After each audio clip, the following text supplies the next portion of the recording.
to them. You mean this? Hey!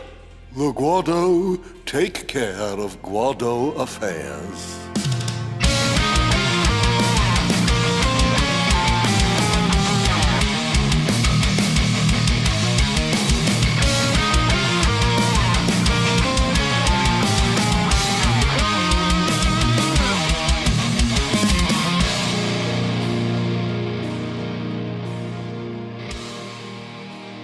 How about this for a thought? This is the Every FNFF podcast. Yeah.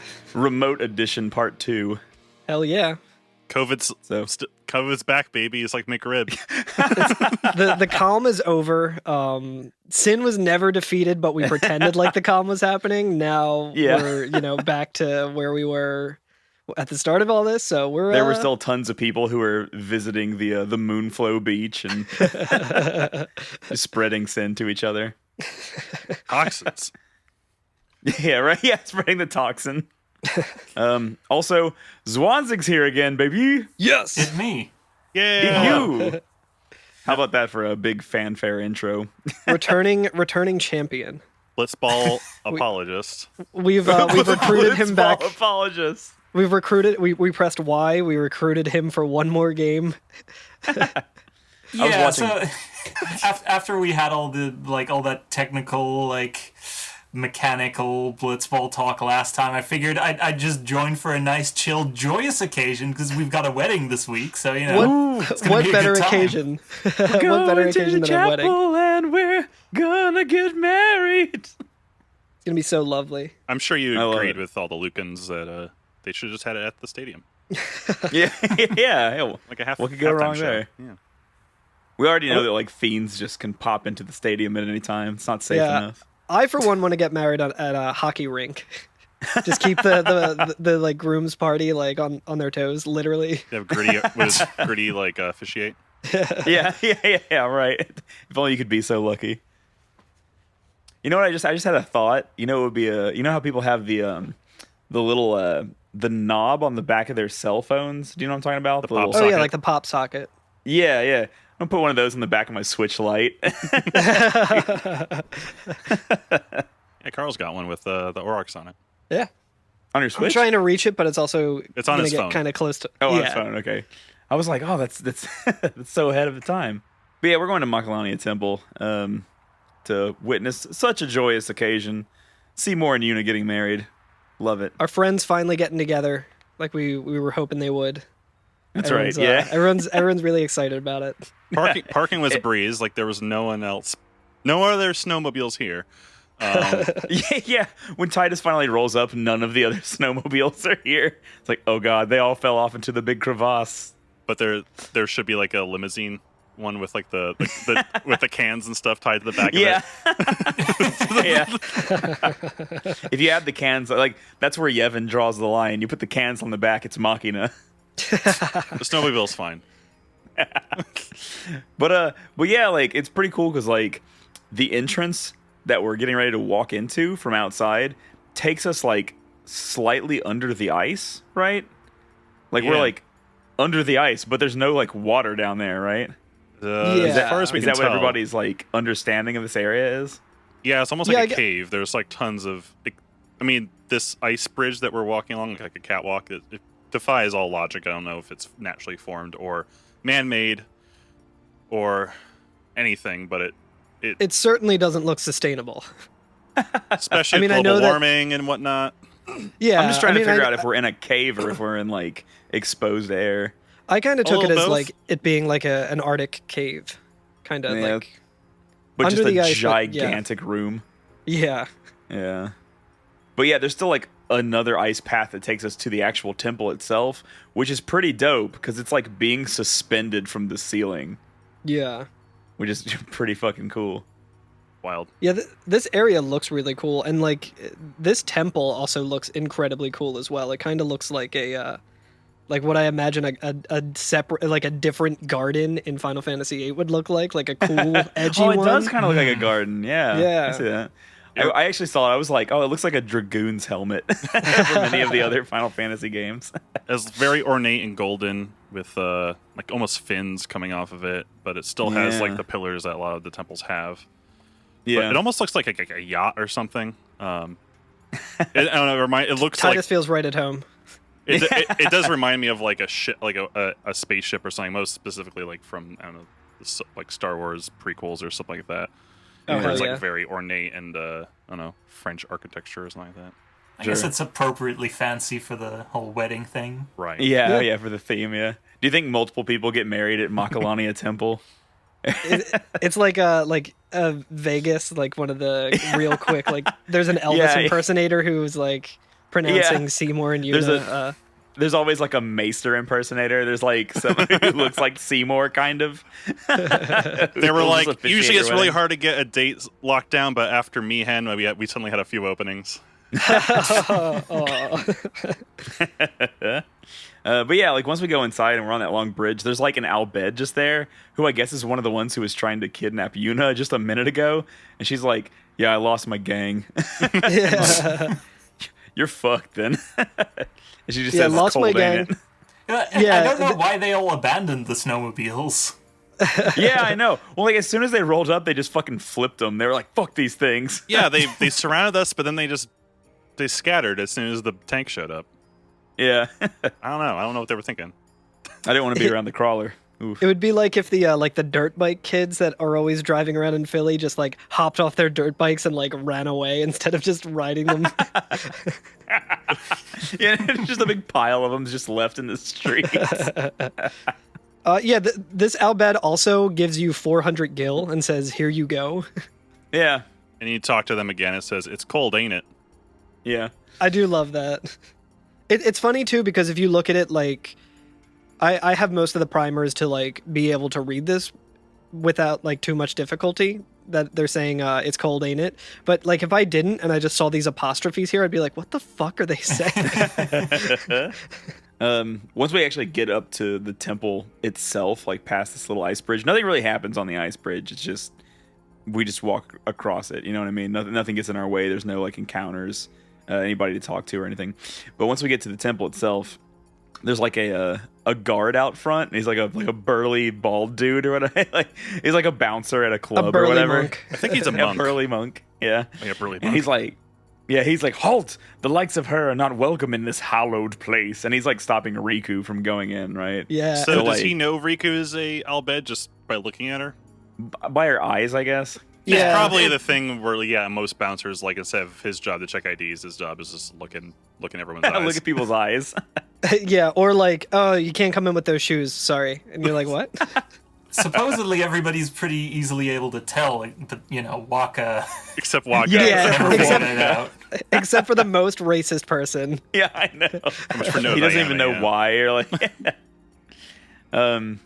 but she explains. She's like, "No, I'm a guardian," and No, Aaron cuts in and he's just like, she's a Oh, yeah, guardian. that's true. Just Yeah, like yeah. immediately like taking authority over this dude. It's yeah. awesome. And the guy's just like, "What? She can't be a guardian. She's Albed." Brr, you know. Yeah, he gets all calls it pissed about preposterous. Yeah, Preposterous. and she's just like, I've decided to be Yuna's guardian now. And that's all I want. and Aaron's like, "Well, that's all anybody needs to be a guardian." And they step aside, and he's all pissy about it. They Yeah. let you by. You know. Yeah, it's really good. Yeah, after everybody walks in too, if you talk to him, he's like, "I'm gonna hold you personally responsible if anything happens." Yeah, and normally I'd be like, fine. well, that's kind of shitty, and then I'm like, well, I mean, that's fair. With knowing Titus's history with temples and stuff, that's fair. But as everyone's walking in, everyone just walks past this dude. Waka walks up to him and does like the prayer thing Oh, he and like does. bows to him, and then the guy does it back to him, and it's like, okay, asshole. Yeah. Okay, Waka, we get it. Yeah. Also, at this point, apparently you can go back and get that treasure chest if you want. That Oh, really? Klasko is in front of. Oh yeah, it's What's like in- 4,000 gil or something. It's a good amount of gil. Yeah, I think this is the point where Klasko. I think I think I did it right after the fight with the tank last time. Okay. I just like walked all the way back, but yeah. I love that definitely kill. didn't get it, and I'm not gonna for a while. Yeah, oh, I same. wonder why. It's a long wedding. Carl, are you in your personal playthrough? You're as far as you've been, right? Oh yes, You're correct. currently paused in the cool. middle of the next episode's boss fight. Yeah. Right. Okay. But anyway, we go inside. It looks like the inside of a temple, like we've seen, right? They got live music. Well, they do have live music. Yeah, They have, the they band have is 3 killing it. musicians. They're still just wailing on like what Seymour's theme right now. Is that what they're playing? Bwah, bwah, bwah, Yeah, it's like the weird beat boops. bwah, bwah, bwah. It's I very forget. like chip tuney. Oh, that one. It's like that. It's like that like set of years when everybody was playing like Who Let the Dogs Out at every like family gathering and wedding and shit like that. It's like everybody's just playing Seymour's theme. Just this really creepy set of notes, but like you can't go anywhere and not hear it. Seymour slide. Slide to the left. Slide to the right. Yeah, like the electric slide or something. Send to the right. Send They to the get- left. Yeah, they do like their they have their wedding reception and they're like, "Yo, DJ, put on something fun." And just wham, wham, wham. At the end of it, they're like, "Yeah, keep an eye out. Part 4 of the Seymour slide is dropping real soon." But there's live music. The musicians are grouped on the left. There's Yeah. some statues of I think other past summoners, right? I Yeah, they think- always have like the 4 who have beaten Sin, and then Unaleska and Zayon up top. Yeah, I think as soon as you walk in, Trommel's right there, and when you talk to him, he says, Lady Yuna's guardian, I haven't thanked you for your help earlier. Thanks to you, I was able to bring Lady Yuna here safely. You have my sincerest gratitude. It isn't much, but I want you to have this. And he gives you a shell targe. Yeah, Targe. But that's for It's, Riku, right? I think Yeah, it's Riku, well, yeah, it's- and it just yeah. Whatever. puts shell on her, Targe which is a good spell. Yeah, but he's real stoked about Seymour and Yuna getting married, and he's like, "Ooh, he's gonna mean such good things for the Guado and humans." Oh boy. Yeah, he And then foreshadows by saying, Lord Seymour and Lady Yuna's marriage will help foster goodwill between us and humankind, and I'm very excited that that's going to happen for sure. Yeah, and he's like, "Ooh, Lord Jiskel, rest his soul. He would be pleased. I'm sure of it." Yeah, Like, even more good vibes coming in the future Yeah, right. that will not be refuted by anything that happens. Mrzwanzig, what's your take on the Seymour? I think we didn't really get to see him in his cool do his thing when we were talking last. Yeah, because I You were just talking about the game. episode I was on was yeah, exactly, and then we dropped off right before the whole like, We were all business. summoning thing happened. But I personally, and this is great that I'm here for this episode now, because the thing that he summons, we're gonna learn its name soon. It's called Anima, and I think it's possibly one of the coolest designs in anything ever. Yeah, I It's love it. So It's so big cool. fan. It's a giant cat dog, right? Oh yeah, because it has the bottom part. Yeah. Oh, okay. Spoiler. I was like, cat dog. It doesn't really look like a cat or a dog. Oh, I get it. Okay. It's probably the only cool thing about Seymour, but it's, yeah. Seymour's a square. A nerd. He's a nerd. He's not even a fun nerd. He's an asshole. Yeah, he's like a nerd. dweeb nerd too. He's not even like the cool nerd that's like into like nerdy stuff. He's just Yeah. like, oh, this guy's a dweeb. He's not even like. He's one the of one that the main other characters of nerds are like, Hackers or anything. Shalinda comes up to us first, I think. Yeah, she does. She's like, there you are. And then I think depending on what we said to her on Thunder Plains, this will actually change what she says. So like if you told her Yeah. that like Yuna has turned down Seymour's proposal, she'll say, So, Lady Yuna is getting married. You shouldn't kid around about these things. Got him. Titus is like, yeah, I guess so. even though like I think during that conversation with Thunder Plains, he does kind of come out and saying, just kidding. I forget.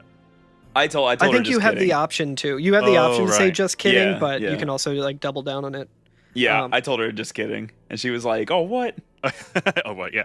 But otherwise, yeah, she does say, Mr. Seymour and Lady Yuna.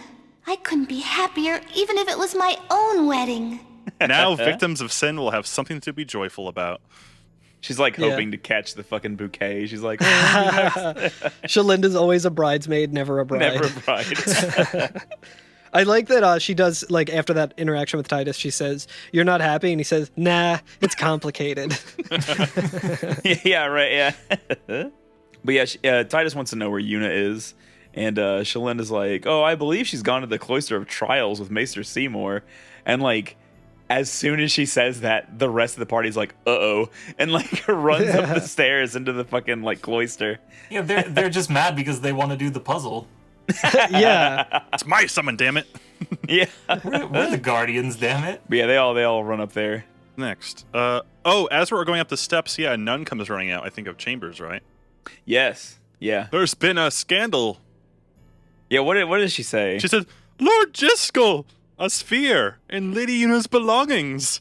Which I guess implies that they were just pilfering through Yuna's shit. Yeah, I guess so. It's kind of fucked. Which, I'm assuming, they found Jiskel's, Yeah, they found the sphere. his death that, note. Not his death note, but Death Note. Yes. That's the one. his, posthumous, if you're reading this, it's too late. Posthumous? That means, like, after he's dead. Oh, Is that posthumous. Posthumous. Oh. Yeah. What's It is pretty posthumous mean? humorous. It's such an avant-garde joke. It's called posthumous. I do like that, right in the middle of this, though, as soon as this lady runs out and is like, oh my god, Lord Jiskel, there was this sphere, something's awful. You can, talk to the people in the temple, and they all act like everything's still fine. So, Yeah. the musicians who are just standing there, as this thing is going down, they're just, having a great time. Playing music? Oh, Yeah, got any they're like- requests? They're like, yeah, give us a request, crack open a cold one, just hang. just chill. Lay back, relax. We're here to celebrate. Yeah, as the music is dramatic and something CDs terrible and has T-shirts happened. available in the back or in the front. Titus is um, like, can you play the Cupid Shuffle? But once we walk into the side room where Lady Yuna, where Yuna had her things at, Oren has Jiskel's sphere, the one that he dropped coming out of the far plane, and he says, "This may answer a few questions." And we watch it, and it's just a weird the camera zooms in and out. The camera where work is is very this odd on this. filmed? Yeah, where and how is this filmed? I mean, he definitely had a green screen and some production Yeah. quality going into it. But yeah, it's in just a gray space. Kind of And, just like he's underwater or something, just floating around just a loose action figure, just in a jacuzzi. Because we saw the Ject spheres and whatnot, and they just have a straight up recording of the the actual area that the people are in. But there's always Yeah. a bubbly film over it. But this one looks like he is just in nothing, and which makes it look like he's just Maybe this underwater. is just the newer technology. The Right. Jets are Could be. 10 years old. It's their zoom filter. It hides their background. Exactly. They want to hide Jiskel's messy apartment. Doesn't at one point Machen say that the Pyreflies are responsible for spheres, sphere technology? I think so, yeah. And Pyreflies live in the far plane, so maybe just enough of them coalesce and they just make a video of whatever's around. I mean, there is also the thing to consider consider where the sphere came from. This Yeah. was dropped by the ghost of Jiskel, effectively, Yeah. coming out of the far plane. Oh, yeah, that's a good point. So he maybe recorded it on the far plane. Is that what we're maybe thinking? Yeah, once That's a Jiskel really good died, he point. finally Wow. had enough time to start a vlog. He was like, now I can finally do it. Although the actual content of it does seem to suggest that it was recorded before his death. Oh, that's true. So it's a Yeah, little prior bit up in events, the yeah. air exactly how you want to interpret that. That's Yeah. true. Unless. Yeah. Okay. Yeah. I was trying to think of interpreting leaving this world soon, if that means before dying or after dying. But yeah, killed by my Yeah. own son. So we'll go through it. What? Seymour is evil! Oh, no. But yeah, so it's just Jiskel speaking to the sphere, or speaking to the recording, right? Yeah, And he says... he Broska's says holding the camera again. yeah, he's zooming in on Arin in the background, just looking cool. No, but Jiskel says, "What I'm about to tell you is the unclouded truth. That's right. I'm gonna spill this tea real quick. So you might want to hit pause. This is gonna be a longer video. Maybe go get a snack. Maybe get a drink. But I swear on my honor as a Guado, listen to me very carefully, for I shall tell you the truth about my son Seymour. He's great. Everyone loves him, and they should. And that's it." No, but he says, his mind is closed even to me, a maester of Yevon, but I can feel flames of darkness burning in his heart. He is using Yevon, the Guado, and even the summoners. If he is not stopped, he will surely bring destruction and chaos to Spira. I will leave this world soon, killed by my own son.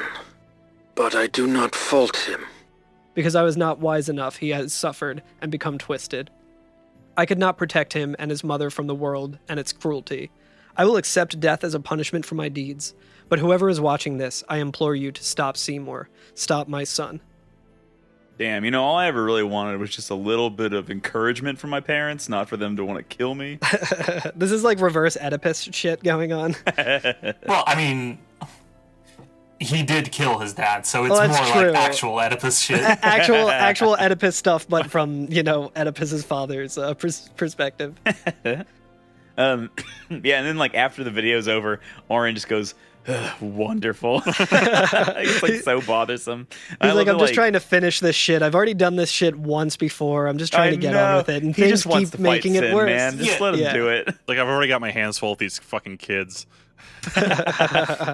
Honestly, it almost comes across as though Oren is finally like, oh, finally I can drop the charade and finally just kick this guy's ass. Yeah, finally. So Finally I get to done with murder. it.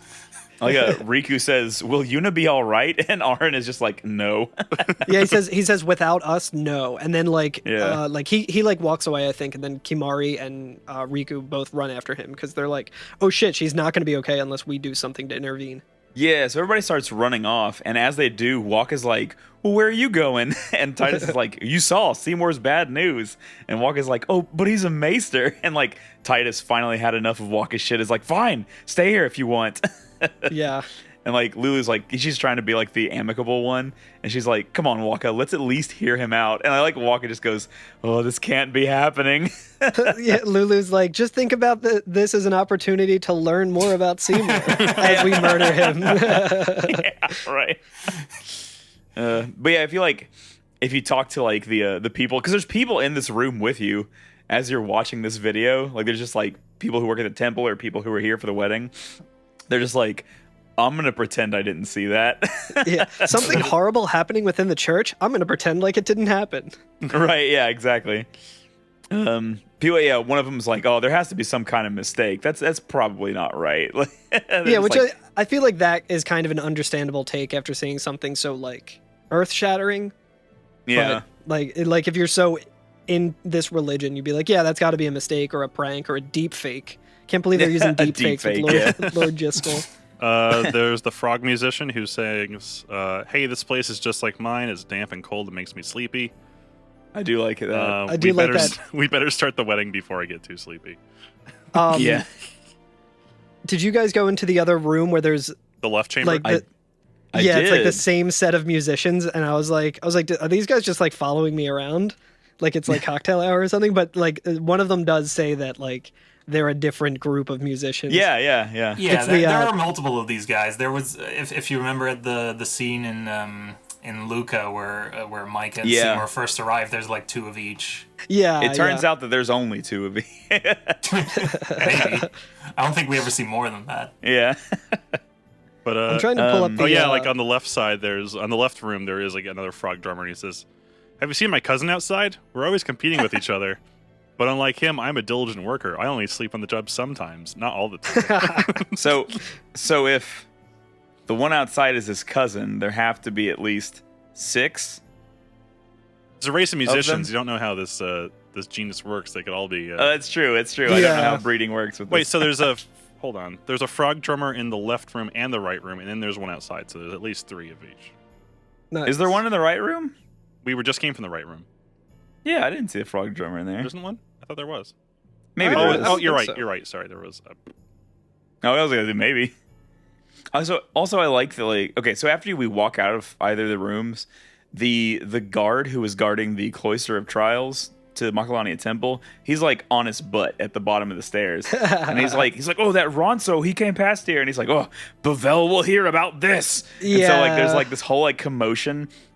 So like there's all this shit going down. People are screaming. It's like somebody got murdered and they found out. There's fucking commotion. And then Owaka walks up, and if you talk to Owaka, he's like, hooray for the wedding. It's so good. It's like, hooray for the wedding. Do you want any Lord Seymour keychains? Like, yeah. And he's like, oh, they're just like Lady Unaleska and Lord Zayon. And I'm like, Owaka, no. Ugh, I'm going to drop that. Oh, and apparently in the left monk's chamber, there is some interesting Seymour exposition. There Yeah. is. Yeah. There is. I wanted to get into that, yeah. Because we get to like one of the monks, or at least one of the visitors. I don't know who's a monk and who's actually like Might be a just guard, here for the wedding. like Yeah. one of those guard warrior monks, maybe. Could be. yeah, this NPC looks like they're dressed pretty like ornately. So I would imagine that they have some affiliation with the church, like probably a monk. But I think that he's actually like a little bit drunk because he says hic, like he's like hiccuping and stuff. And he says, Oh yeah. I've been protecting Maester Seymour since he was a wee lad, which just makes me read it in like a Scottish accent. He's But, like, Yeah, there's I'm trying to think of like just any of the guys in Game of Thrones who are just constantly getting drunk, but also are just muscle. That's their own job. Yeah. I gotta Yeah, take care he- of this fucking kid. But he allows us to like ask him questions about Seymour, since I guess he was protecting him since he was a child. He's like, oh yeah, if you want to know anything about Seymour, I can tell you, like, ever since he was a child. And then like a menu box pops open, and we can pick Seymour as a young child, as a young man, as a monk, or as a summoner, or don't care to know. Yeah. Yeah. So like, yeah, if we ask him about him as a young child, he says, both Guado and human blood flow through Maester Seymour's veins. This mixed heritage caused him a great deal of grief in his childhood, but because of that very experience, he grew to become a great leader who aspired to bring Guado and humans together in friendship. I think, is that the end of that one? I think it Yeah. is, yeah. Okay. I didn't actually like take screenshots of when I went back to do the other ones. I didn't on this one. I was like, oh, I probably should have. You can ask about Seymour as a young man. And he says, Lord Braska vanquished sin when Lord Seymour was about your age. During the celebration of the Calm's arrival, Maester Micah ordained Lord Jiskel a Maester of Yevon. He praised Lord Jiskel's achievements, including the conversion of the Guado to the teachings of Yevon. Maester Seymour was still a young lad then, but he tried to assist Lord Jiskel. And that's Yeah, good. so Yeah. a little bit of questionable, I feel like. That's fine. Yeah, so we're kind of putting this like in context of what we heard from Jiskel's fear, where he was like, "Oh, like Yeah. I was weak and I couldn't like prevent Seymour from getting twisted," and it's like something going on with like his relationship to like humans and Yevon and stuff kind of led to having a very rough childhood, and then like then this conversion happened. I do think it's very interesting that the whole conversion of the entire race of the Guado to Yevon, Yeah. that even happened. Yeah, 'Cause Right. Effectively, it seems like before then they were more or less like the Albed. Like they were Yeah, just could be. as a race, they were just not with it. Yeah. Maybe they were probably a little bit less Machina happy, so maybe they weren't as looked down upon. Yeah, possibly so. Well, see, we don't know anything about like any famous Guado before Jiskel, right? Like, Not necessarily. I mean, there's like pictures of all the old ones in Seymour's Yeah. house, but we know So I nothing gu- about them beyond that. does that mean that there have been previous Guado maesters? It's just that none of them were able to fully convert their people, I guess. Possibly, don't- but I don't probably know. not. I kind of take this as like Or they didn't care this to. was Because they were just like, I'm a Guado, but I'm just gonna go join the Church of Yevon. I'm gonna basically just kind of turn my back on my origins. Maybe. Yeah, I kind of took this as like Seymour because of like his lineage and the fact that he was half Guado and half human, right? That he was able to kind of be this like bridge between the two, and it was kind of just a one-way bridge though. Like it wasn't like, oh, we're gonna bring together. It's like, oh no, we're gonna all convert to be more like humans. Well, that was Jiskel, right? That did that. Yeah, Maybe. Yeah, so Yeah. supposedly it was Jiskel who basically Oh, converted the Guado. Yeah. And then Seymour, I mean, as could a make young man, sense, too. helped him. Yeah, I mean, and that could also play into with Jiskel and Seymour's mother being like the cause of that. Oh, we'll learn about Seymour's mother, baby. Oh, Yeah. eventually. We'll get there. Speaking of mothers, though, it would if it isn't about to completely go to shit, it would be quite appropriate for Yuna and Seymour to marry, considering she's half Albed. Yeah. Oh yeah, true. Yeah. Like this has all the makings of where it could be a really, really good thing of like bringing everyone together, but it's like obviously there's ulterior the motives theoretics going of it, on. yeah. Yeah. Like the theoretical is like objectively good, and that's why everyone's happy about it. But like the actuality of what's going on and like Seymour's motives are just like, oh, okay.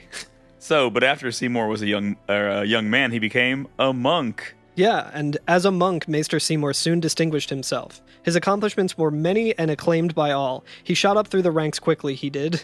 Quickly, he did. Aye, he rose high on his own, never riding Lord Jiskel's coattails.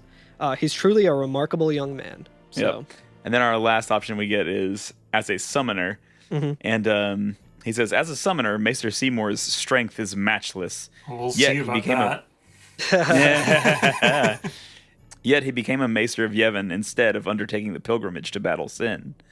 I think he believes that there's more to a summoner's duty than just destroying sin. Yeah. So, like, interesting.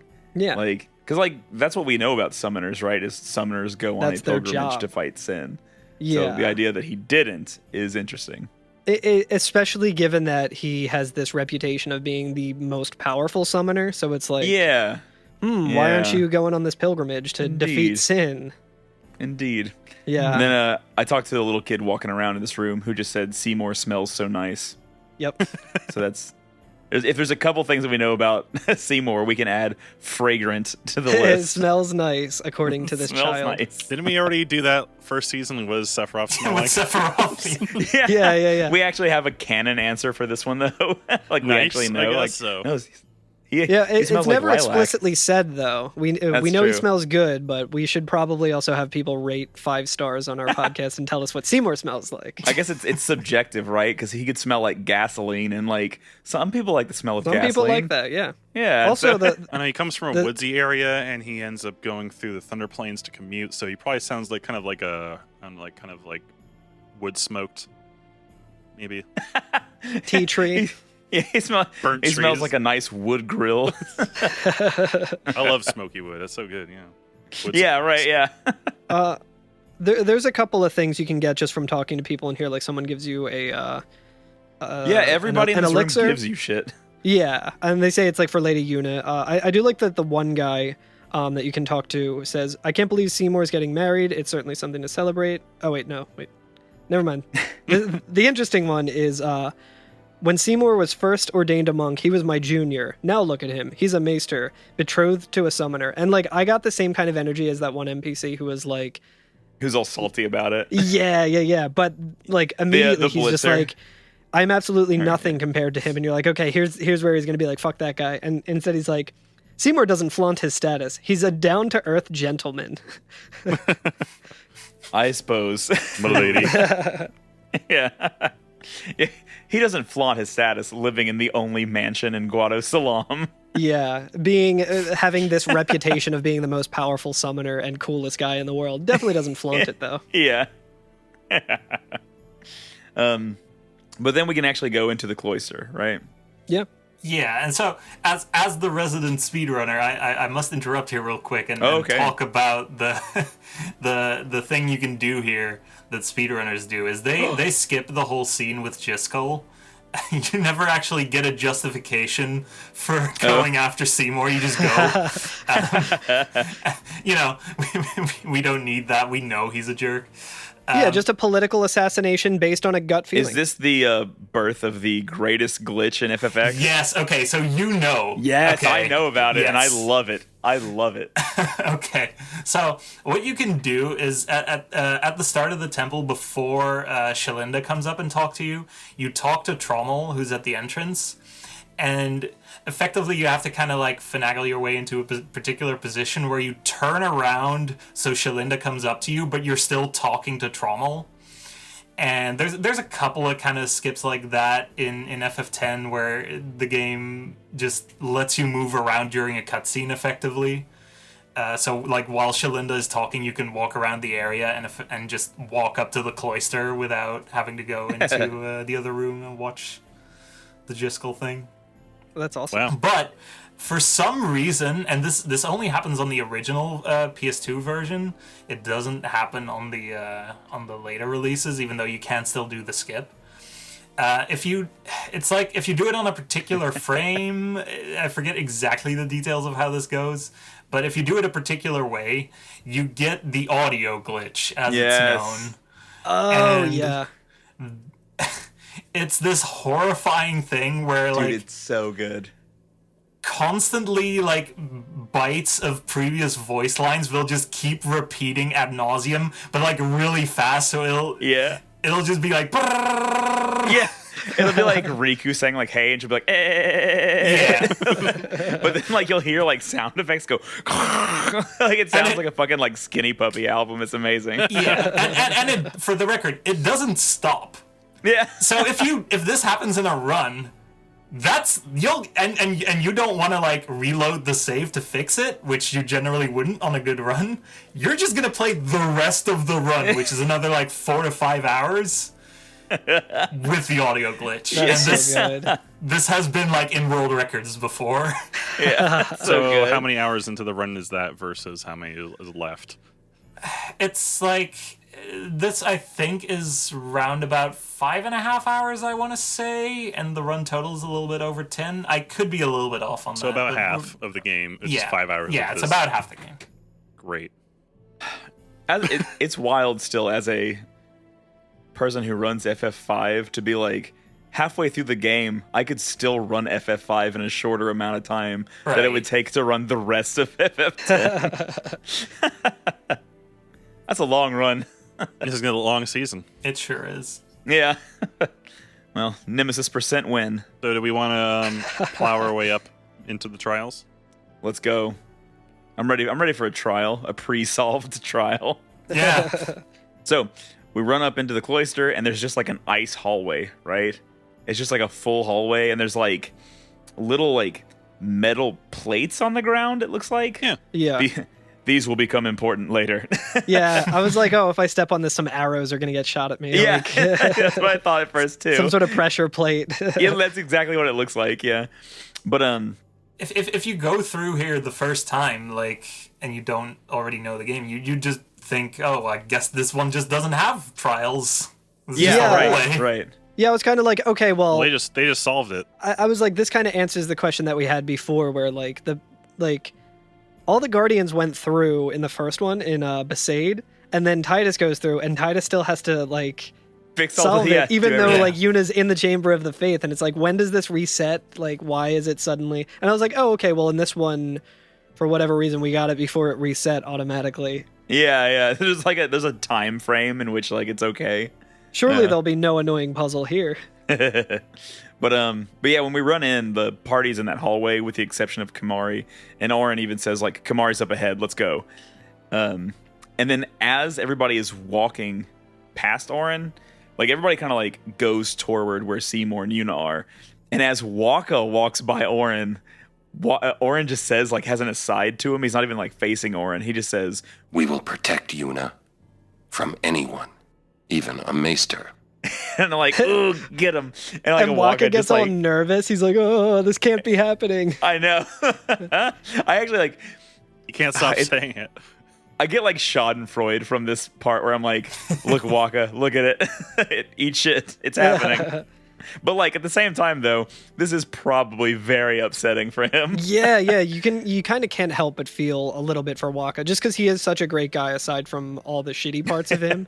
Right. So it's like, this is earth shattering for him. Like, this is a choice that like no one should have to make. Like, the choice is obvious which one's the good one and which one's the bad one, but like for him it's just like, it's a really complex thing, and he's like, oh, I have to turn my back on everything I've ever known and believed in and like kill the Pope. Yeah, and kill the Pope. Like, Oh boy. crazy. Sorry, excuse me. I would like to argue that Seymour is not the Pope. He's like, what's the level down from a Pope? Cardinal. Yeah, like a cardinal or a bishop. He's a cardinal. Micah's the Pope. Machen's the Pope. As an FF13 runner, I'm a big fan of killing the Pope. Bartondolus. I like to like when Walk is like, oh my god, this can't be happening. Lulu stops and turns around and just says, If he is truly at fault, it must be done. I'm like, oh, Lulu. Yeah, Lulu's really good at like just like keeping Waka in check on his terms, to the kind of Yeah. point where she's like, yeah, I know how difficult this is for him. I'm not going to give him a hard time about it, but I'm going to like explain in a way that makes sense to him why this has to be done. Right. I feel like that because they've known each other for so long, she's like the only one who can do that. You know what I Yeah. mean? I do somewhat wonder though, like, what is it that makes her so much more reasonable than Waka? Because I kind of feel like Waka is supposed to not really be the exception. Like, if you talk to most NPCs around Spira, their behavior and opinions generally tend to fall more in line with Waka than anyone Yeah, else. for sure. Yeah. So what is it about Lulu that makes, like, because she basically, they grew up together, so She's goth. you know. Yeah, I guess. She's got, therefore, anti-religion. She went to a Yevon boarding school and like got the Yevon beat out of her that way. It's like Catholic school. I kind of take it as, I think that like even though he downplays it and says like the reason that he hates the Al Bhed and Machina and stuff is has nothing to do with how Chapu died. Like I think that is absolutely the reason why. And Lulu came to terms with it, and instead of going like, oh no, this is the fault of this thing, like this is the fault of Machina and like the Al Bhed in general, like she's like more understanding of it and being like, no, this is just how the world is. It's horrible that like Chapu died, but I'm not going to blame an entire people on the misfortune that happened. Like he would have died. She's either like, way, this probably. is how it is on this bitch of an earth. Yeah, exactly. So that's to me that's probably like the difference between her and Waka. Yeah. That. I like that when we go into the next room, and there is a save sphere here, which I advise that people take. Oh yeah. Just in case. Yeah. Is there? And like, where is it? It's I think it's like immediately when you walk in. Oh wait, maybe you can't save till afterwards. Yeah, you can't save till afterwards. Oh yeah, no, you're right. Man. Yeah, you can't Never save. mind. Save then. before Don't you come in save. here. Just saying, if you've gone to. Yeah, there's a fair. save sphere I right accidentally before you. game overed before the just school cutscene and didn't know about the skip, so I had to relive that. Nah. Sucked. So Shit sucked. so if you haven't got to the boss fight yet, go back to the entrance of the temple and save. Yeah, right. But yeah, we're gonna try and talk things out with Seymour. We see him. I love it's immediately hostile. Yeah, Like, we're gonna the see if we can second we talk walk it in out there. though. I think. Yeah. Seymour's Like, there with two of his guardians, Yeah, and right. Titus runs in and says, "Seymour!" Seymour! The house is on fire. And he just says, Please be silent. Lady Yuna prays to the faith. and Titus is just like, "Make me." I love it. I love it. Titus Yeah, is it's getting like- Titus points. I feel like Titus has pulled himself out of the negative that he was in for me for the first like half of this game, where I was just Yeah. like, shut up, Titus. Like I cannot wait for you to just piss off somewhere. And like at this point I'm like, all right, he's in the positive numbers now. I'm liking this. Yeah, he's still being a sniveling wiener about stuff, but like now it's for the force of good, and like we're on his side with it, and it's like, yeah, use that annoying like voice, like make me, like use it for good. Like I And care. telling Titus to be silent is, I mean, It's like calling Marty McFly a chicken. Second and third movie. Yes. Yeah. But yeah, so like Seymour turns around and he like walks down the steps as though he's getting ready to face off with us. Like he's like, "Oh, you want some shit? I'll give you Yeah. some shit." And as he walks down the steps, the door to the faith opens up, right? And Yuna comes out. Yeah, Titus and calls she- out to her, and she's like, "But why?" Like she's like, Yeah, shocked she says, that you "Why?" guys She are sees here. that we're like squaring off. So like it would be bad. It'd be like me coming to the podcast and I walk downstairs at Carl's house and like Alex and Carl are getting ready to go fisticuffs and I'm like, "But why?" Yeah, Turns and then, out it turns out Alex killed Blake, the father of podcasting, and has this plan to take over the world. Conan O'Brien. and I saw the sphere that he recorded it on. But yeah, Titus says that we saw Jiskel's sphere, and it kind of Orin's pans like, over. "You killed him." Yeah, it pans over the whole party, and Orin like calls out Seymour, and he says, "What of it?" It's like Lady Yuna. Yeah, Seymour's just like, "Yes, so." big whoop. He's like, "Yeah, dude, he's my dad. I don't know how that fucking has anything to do with you guys." Yeah, But I he's can kill like, my dad if I want. He's my dad. but he says, "Lady Yuna, certainly you knew of these things, did you not?" And she like kind of just looks down. And he says, "Well, then, why have you come here?" And Yuna says, I came to stop you. and Yeah. Seymour's like, "I see. You came to punish me then." And like things are like starting to square up, and there's like more cinematic cuts and stuff. Yeah. And Very Bollywood right now. and like Seymour kind of like throws his hand down a little bit, like, and he says, "What a pity." And then like everyone rallies around Yuna to like protect her from Seymour. Right. And he says, of course, protect the summoner even at the cost of one's life. The code of the guardian. How admirable. Well, if you're offering your lies, I will have to take them. And then Yuna says, Maester Seymour, I trust my guardians with my life, but they are also my friends. I will not stand by and watch them be hurt. I will fight you too. And then she like swings around her like her staff and everything. And Yeah, Titus is so like I loved this because he's just like, in oh the right, zone. like, He's like, oh right, yes. I got my girlfriend back, and she's gonna beat up her ex-boyfriend with me. This is gonna be like this fits the kind of Scott Pilgrim like parallel. You want to fight me for her? Was that not clear? Yeah. And I like that, like, before we get into a battle, Walker just goes, oh, Maester Seymour, and like Maester's like Seymour doesn't even like pay attention to him. He's just like, whatever, let's fucking rumble. Which I feel like is a pretty good analogy just for like Waka's whole thing with religion and religion's whole thing to Waka. It's just like he sims for it so much, but it doesn't notice him at all. Mm-hmm. But yeah, then we're in a boss fight, baby. Yeah. But this is gonna be a rather tiresome fight, so I think we should get a little rest before we get into it. I think we should all regroup and try to talk this out with Seymour. Maybe recruit him to our party so we don't have to fight. Like he's a reasonable guy. He's got all those level 2 magics and everything. Yeah, so that's right. I think we can talk it out. I'm gonna recruit him to my blitzball team.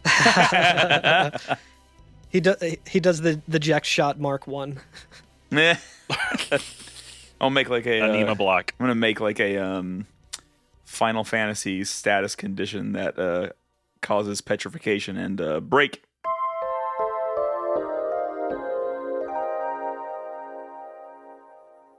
Podcasts are forbidden by Yevon.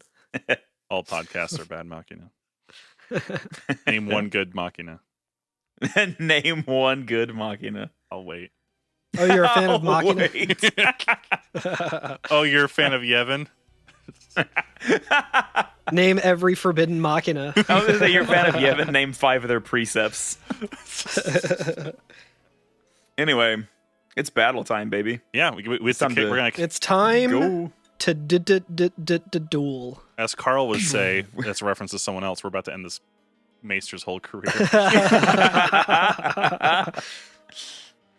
The battle starts off, and immediately, it's Seymour and 2 of his guardians, and they immediately cast Protect on themselves, and then I think one of them casts Shell on Seymour, right? Yeah, what does Shell do? I think that's physical defense, right? It's Protect for magic, yeah. Oh, for magic, right. So it protects you from magic. Yes. Yeah. Guado in the shell. Anime is Machina. Depending on what characters we have in our party, we get a new command. Oh, it's true, yeah. So, like, how long has it been since we've had, like, one of these? Like, we had a option like this since, like, Obliterator, I guess? Obliterator is the one I'm thinking. Yeah, I think you're right. I think it's Obliterator. But yeah, we get one of those, like, contextual menus. And Titus, Yuna, and Waka can select one to... It's a menu to talk to Maester Seymour. Yeah. And I'd like to start with Waka's because it's my favorite. It's really good. Where he's just like, Maester, what's going on? And again, Seymour just doesn't answer him. It's good. And again, Waka's like, this can't be happening. I know. He's so upset. Waka's like, listen, Maester Seymour, this is going to hurt me a lot more than it's going to hurt you. And he whips a fireball at his fucking head. But yeah, do you have the text for Yuna or Titus? Yeah, I do have Titus is here. He just says, and this is funny because I also had haste on Titus, so he's just like jittering back and forth and like flailing his sword around a little bit, and he just goes, I knew you were bad news from the first time we met. And then Seymour just goes, oh, my sincerest apologies. And Titus just goes, Seymour! And then Titus gets a strength increase. Yeah, and when Waka does it, he gets a magic defense increase, I believe. Yeah. Yuna can also talk to him, and she says, you may be a maester, but I will still fight. And Seymour's like full fucking crazy villain mode. He's like, your eyes, they burn with resolve. Beautiful. You are filled with determination. Yeah. Yes, let the hatred flow through you. Yeah. He has like that real energy, real Palpatine energy. Really, really creepy.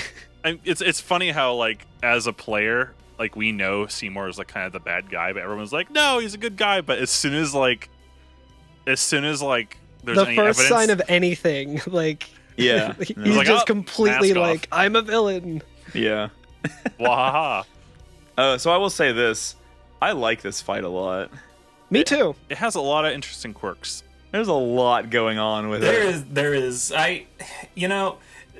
10 might not have my favorite combat in the series only because 13 exists. And I simp for 13 very hard. But it's probably second. And my only issue with 10 combat is that like a lot of the general like random encounters are just kind of switch in the correct party member and one shot the enemy. Yeah. For a lot of the game. But the boss battles in 10, they're so good. They're so good.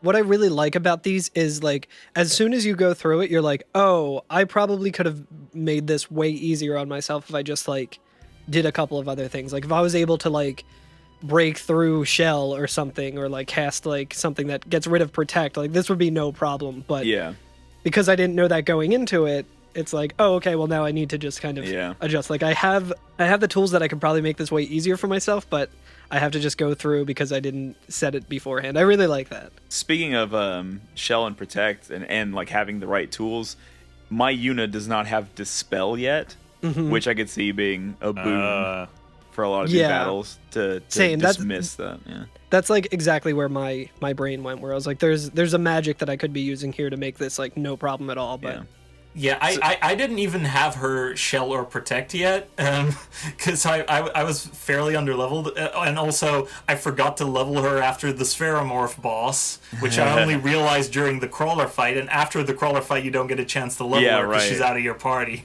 So she had 2 bosses worth of AP stocked up, and couldn't use it.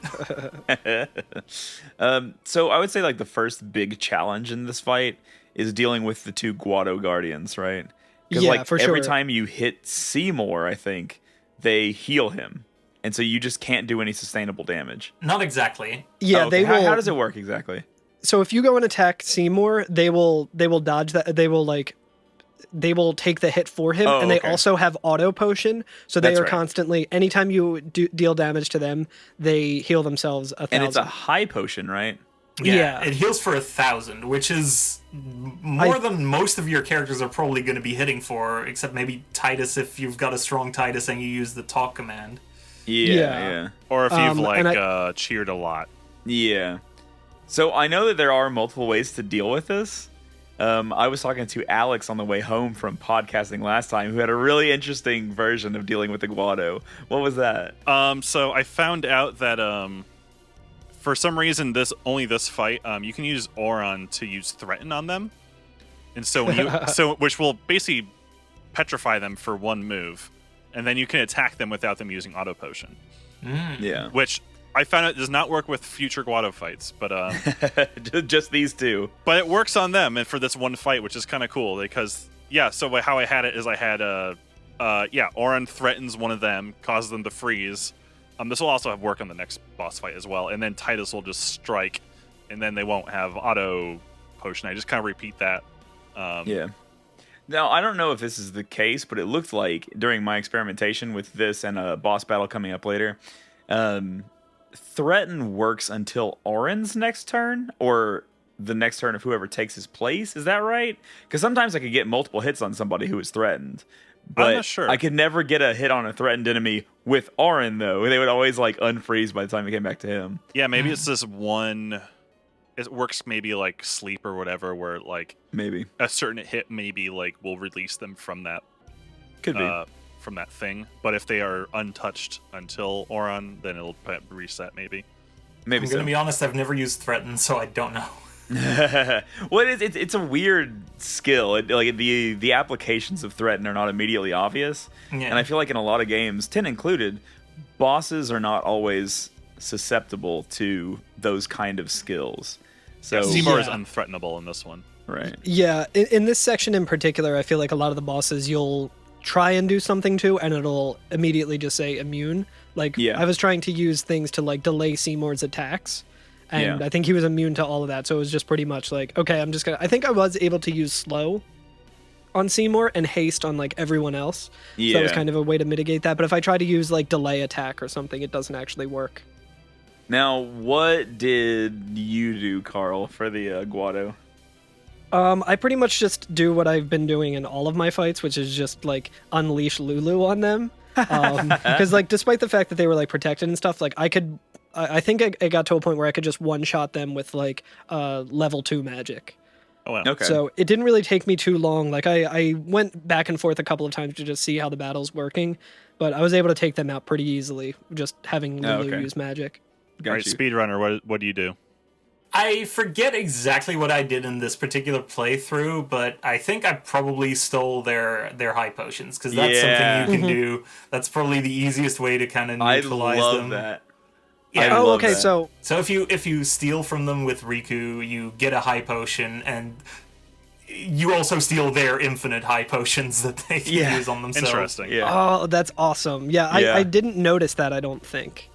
I love that about it. I think that's such a cool use of Riku in this battle, because like her tools right now at least are not like really boss fighty, I guess. Like she doesn't have any big like damage things, and not a lot of like damage mitigation either. Yeah, like it's unless all very, she's using like, mix. Yeah, unless she's using mix, right? So I like that like it added a thing for her to do in this battle.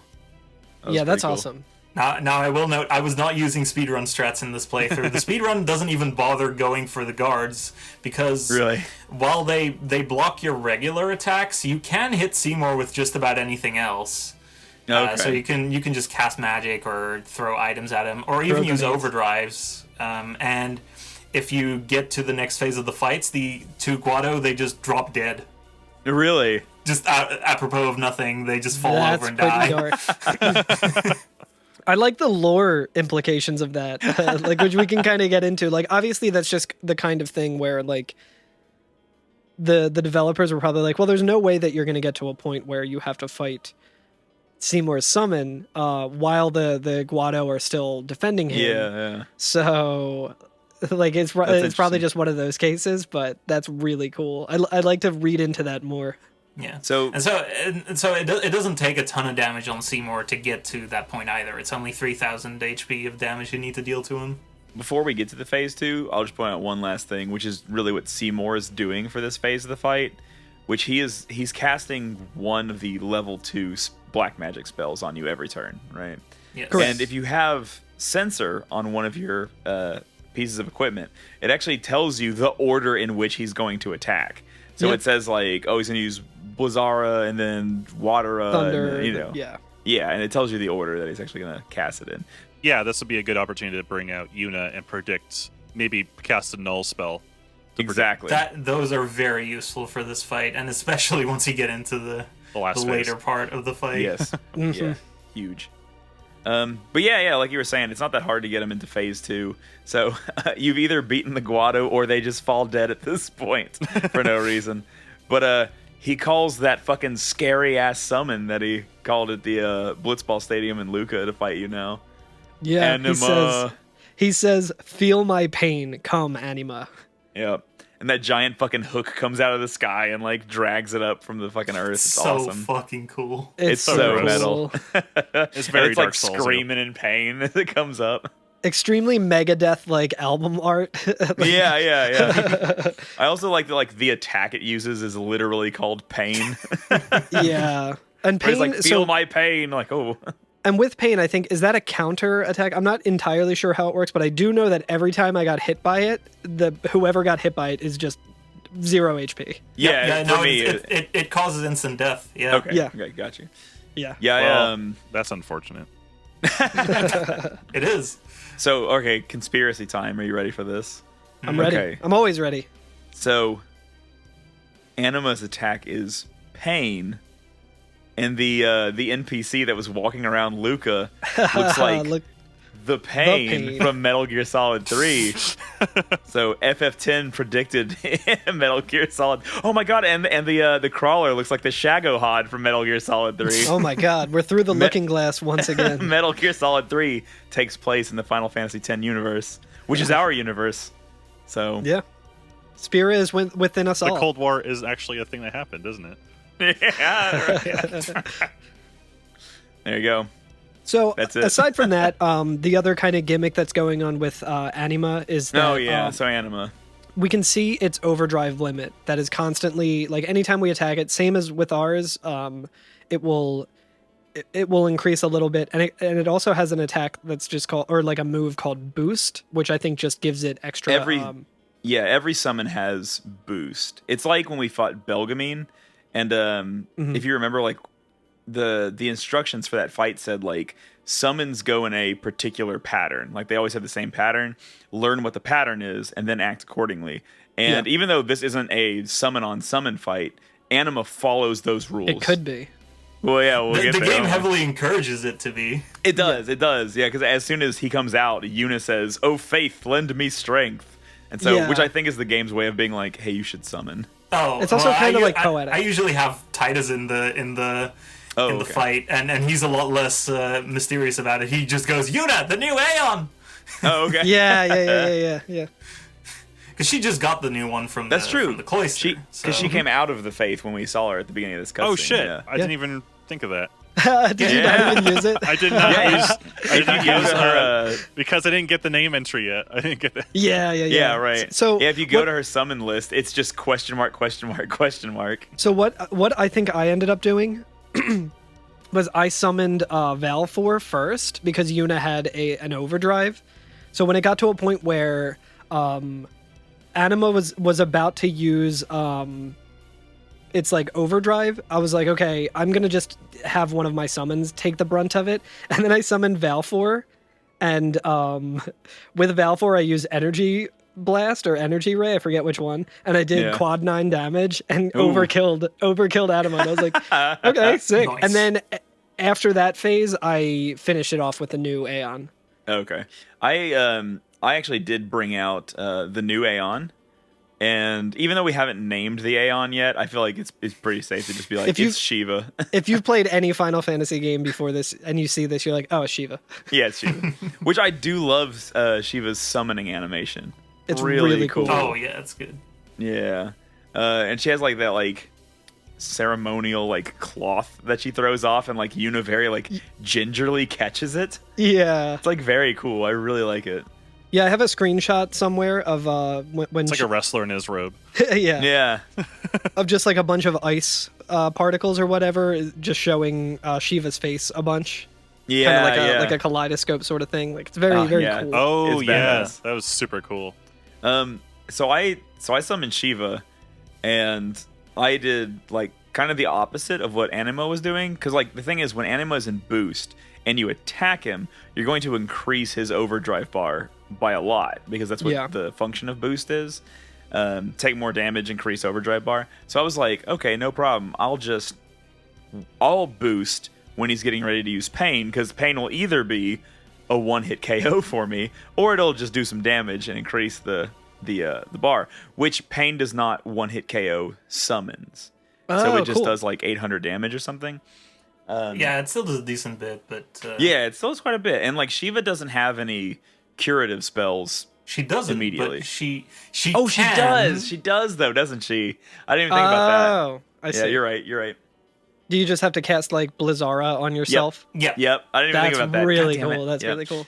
But I was able to get one of her limit breaks off, or her overdrives, and it didn't kill Anima. Like it still didn't do enough damage with the overdrive.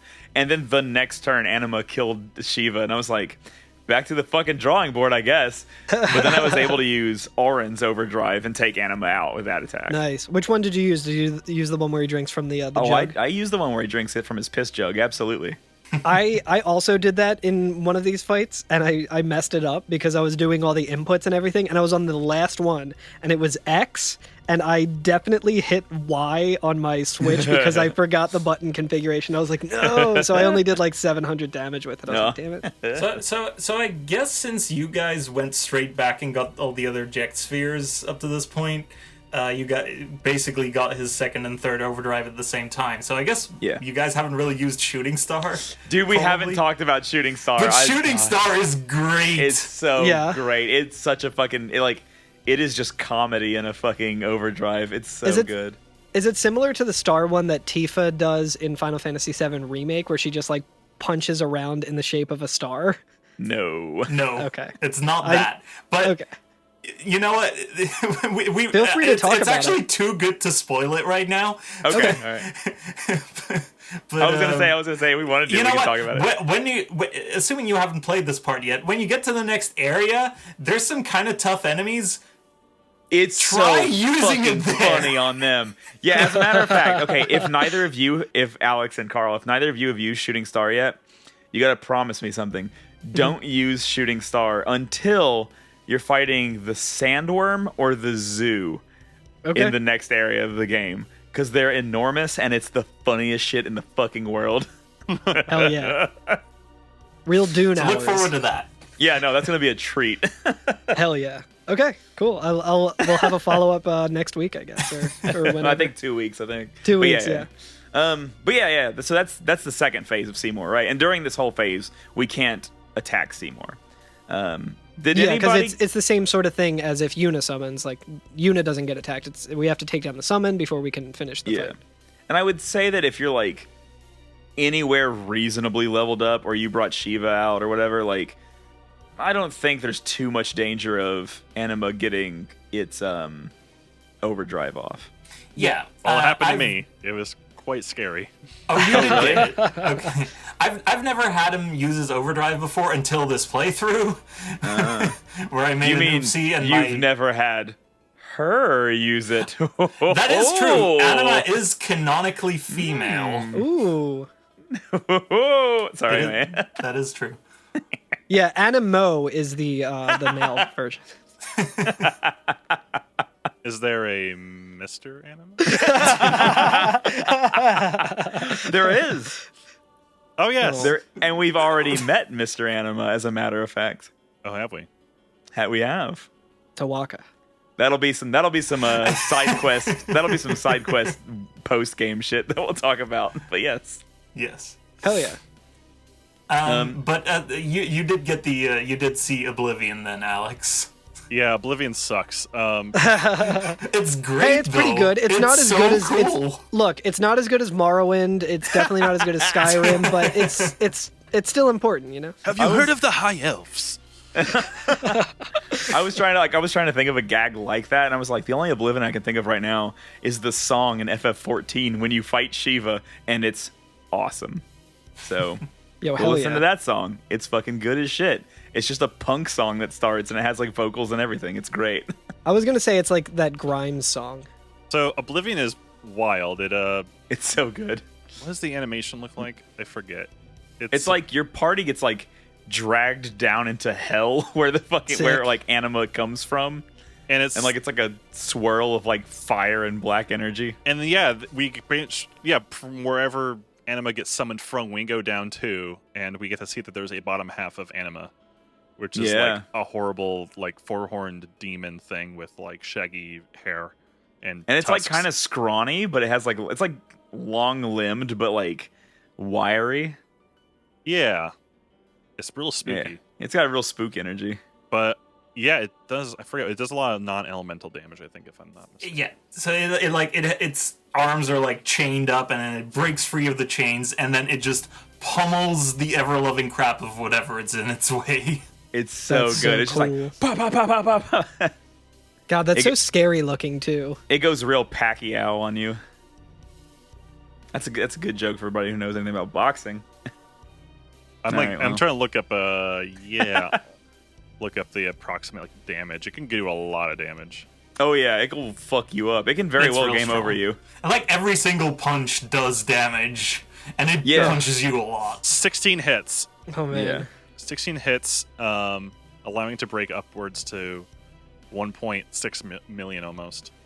Damn. Which, by the way, my highest character right now has about 2,000 HP. Yeah, so it's kind of like a like Omni Slash or like what's it called? Knights of the Round. Knights of the Round. Yeah. Depends if you have all those 16 materias filled up like I do. It's a million. Like I forget how many, like 8 instances of double hit or something like that. Oh yeah, that's right. With counter, or no, yeah, I had like mime. I forget. It was like double cut plus mime. Yeah. But yeah, it'll ruin that you. was Like so it'll put you in the game over. So it's a doozy. It killed Shiva quite badly for me. Oh really? Did you get hit with it? Yeah, I really should have summoned someone to take the hit for it. I misjudged. I thought I had another turn. Yeah. Because I had her overdrive stocked up, but I wasn't quite sure that it was going to kill yet, so I tried to get one more hit in before I used the overdrive, but I misjudged and got oblivion. But if we do take down Anima, we get into the third phase, which is just us v. Seymour, who is now doing multiple... I forgot what the casting he's now doing, which is like multiple... I think it's the same order that he was doing the last ones in, but it's two a turn instead of just one. Right. Yeah. I might be wrong about that. So this is the point where I didn't really know the order, but I just had Yuna just every turn just casting null something. Yeah. Yeah, he keeps he stays on the same cycle that he was on before the anima thing happens. So in the speedrun, you actually know that once you get to this part of the fight, he's going to use Thundara, and you have a thing on Titus that negates it, so he doesn't get hit. It's good times. Oh, that makes sense. Yeah. But yeah, so now he's just casting 2 per turn, and like that's really it, isn't it? It's very powerful though. Like if you don't negate them, it can do a lot of fucking damage. But because he's using the auras, right? Yes. Yeah. But I didn't see any of it because I had Titus's second overdrive for the first time. It's the first time I've used that. Is that the one where dice? Yeah, which this one is. I've used this a couple times before, and like reading it, it was like attack multiple times on multiple enemies, and I'm like, yo, that's really cool. I want to check this out. And every time I've used it, he's usually like been in haste, so his animation's a lot faster, and it's just him running around and like whipping like each enemy with his sword and not doing a lot. It's very silly, dumb-looking animation. It's very silly. Yeah. I really like it though. I do like that. That's how you took down Seymour, though. That kicks ass. Yeah, I like it when like there's only one enemy on screen because he runs like around in a little triangle, like around the same enemy. It just like every time he runs by them, he just whips them with his sword real quick. Yeah, and then he has to come like to a full stop and then run back. Turn around. Yeah. That's like a bully thing to do. Like if you have like a tree branch or something, you're just like whipping someone, like not doing a whole lot of damage, but just like messing with them. Just slapping them in the face. Yeah, but I got an overkill on him with that. So that was good. Yeah, my strategy, I just had Oran out doing a magic break or whatever, just to kind of make anytime if he does hit any of us. Magic break does work on Seymour, so you can actually really reduce his damage that way. I didn't really know the cycle, so it's just like making sure everyone, because every time you cast a null status, you have a corresponding orb floating around you to kind of give you visual feedback that you have that thing negated. Yeah. I like that Carl held up his Switch for us to see, but because he has green screen on, it's like we couldn't really see any of the screen. It's all just like a Simpsons background. I was trying to show you that what I did was immediately when Seymour came in, he cast the 2 magic, but I don't think it luckily it didn't kill anyone. So I just had Yuna immediately summon Shiva for the first time, and then with Shiva I tried using like the Heavenly Strike, which I forget what it's supposed to do. It's like it like delays an attack or something. But yeah, Seymour I think was it's like immune. Titus's delay attack move. Yeah, so it did a bit of damage, but it didn't take down Seymour. He like retaliated, and then I just used Blizzara and overkilled Seymour. So I overkilled both Anima and Seymour. Great. Nice. Anyway, that's Seymour. He's yeah, poofed. He wasn't too bad, I don't think. He was thoroughly owned. Yeah. You can also steal a turbo ether from him. There you go. There's that. Which is pretty good. Oh yeah, so I forgot that we when you defeat Anima, he does say the power that defeated Anima, it will be mine, which I think is assuming that you use Shiva, right? Oh yeah, true. Because he said that to me after I didn't actually use Shiva at all to take out Anima. I just was like, the power, I mean mine, like Titus is a cool sword. You want Chapu's sword? Is that what you don't get to summon something by killing the summoner. Or else we would be able to summon Anima right now. Yeah, no, I think he's still holding out hope that Yuna will join him eventually. No, yeah, I think he was talking about that the power that defeated Anima, it will be mine. I think he's talking about like Shiva. He wants Shiva's power, but yeah, which is like, dude, you were just there. Yeah, like just fucking dip in, dude. Go get your own. Yeah, like. Yeah, go get your own. It's not like a fucking vending machine where it's like the last out of stock. It's like yeah, it's not a PlayStation 5. Like. Seymour's on nowinstock.com trying to get an update for when the next Shiva is available on Best Buy. Shiva shipping. I got the Shiva controllers. I got the Shiva camera. I got the charging station. So I like once you're out of the battle, like Seymour does say, like, his death animation does say, Yuna, you would pity me now, and then he dies. So he flops over backwards. Yeah, like so the camera comes out and like the camera's like spinning around and like showing. I think it's supposed to show you what like Seymour is seeing, and he's like passing out. And yeah, and like Yuna steps forward as though to like heal him or something. I don't know. And he does say that. He says, Yuna, you would pity me now? And she just like closes her eyes kind of, and then he falls over dead as shit. Yeah, and the camera kind of like zooms out from above, like a bird's eye view, and he's very like Christ-like in his pose. Yeah. Like he looks like... I was going to say Mr. Burns-like on the clock. Oh yeah, he used the last ounce of his strength to point to M or W and S, or from his perspective this? M and S. With the last ounce of strength, he sucked out his gold fillings. Those paramedics have sticky fingers. Anyway, but yeah, Yuna like kneels down and like closes his eyes. You know what I mean? Like you would do with a dead body.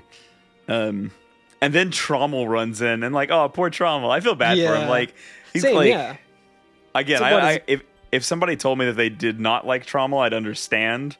For sure. Like his nephew died though, or whatever. Yeah, I mean he has some like problematic things about him, I suppose. I mean, I don't know. Considering what's coming up later, I don't feel very sorry for Trommel. That's the thing. He seems very willfully ignorant of Seymour's... I wonder. Yeah. Crimes. Yeah. So, real quick, I'm going to post this. The way that he walks down the stairs, though, makes me go, aw, Trommel. Because he is, like, old. He's, like, trying to get down the stairs. But he has to, like, put his full force into, like, getting down each step. Because he got little stumpy legs. Yeah. He's like, ooh, what happened here? And, like, Walk is, like, standing over Seymour's body and just goes, what have I done? And, like, Walker, shut up. Be cool, be cool. As I was trying to remember the like, lineage of, like, what Trommel is to Seymour, like uncle, grandfather, like whatever it is.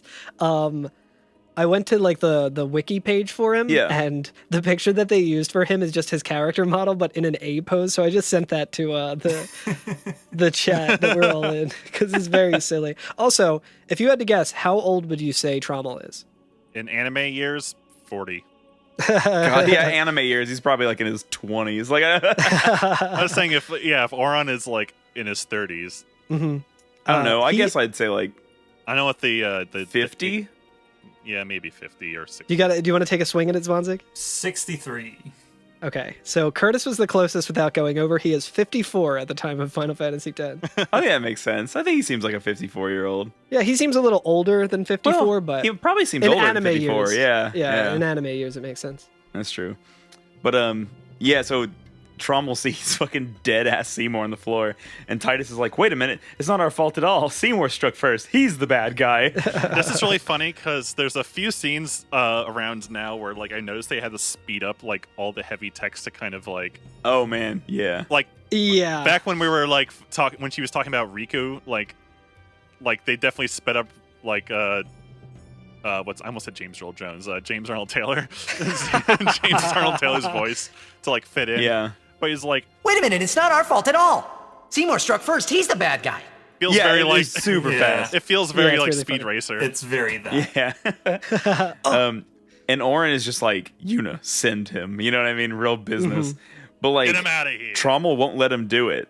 Like, right? Like, he and the other Guado, like, step in the way, and they're like, oh, you traitors, stay away from him. And they, like, pick up Seymour's corpse Stay and, away like... from the summoner! Yes, stay away from the summoner! Stop emailing my summoner. but yeah, they pick up Seymour's corpse, and they, like, fucking foist it out of the room. Yeah, so it's somewhat unclear at this point for what purpose this would be, because, well, regardless of whether they think, Seymour is, in fact, the bad guy or not, sending him should be, the good thing to do. Yeah.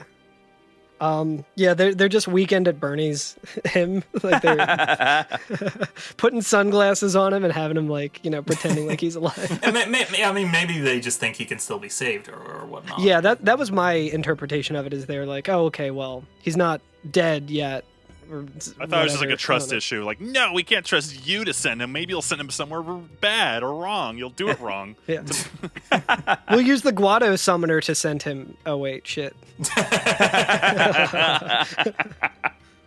I like so as soon as they leave the room, like Yuna like drops to her knees and is like, traitors, because he just said like, oh, you're a bunch of traitors, stay away from him.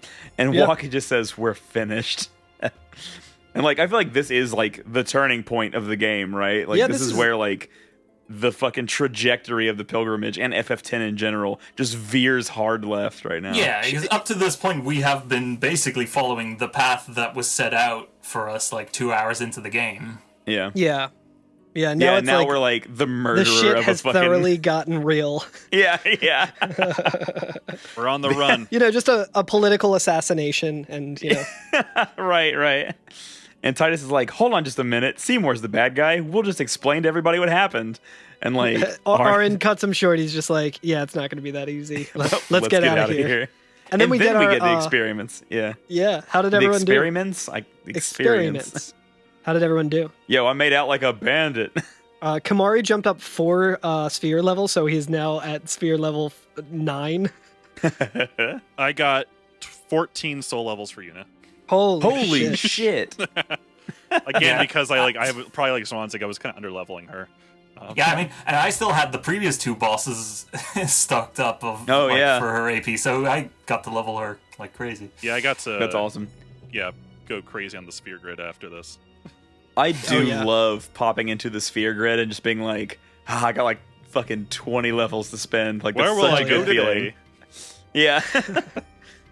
It's also, so satisfying. He gives you a lot of like equipment and items too. Oh yeah, what when you beat him. Seeker's Bangle, I got a Devastator, an Alert Shield, and a Mage Masher. All different stuff from what I got. Nothing same similar. here. But what about items? What'd you get for the items? I got 4 ability spheres and 2 black magic spheres. Black magic spheres, what is baby. That? They make the rockin' world go round.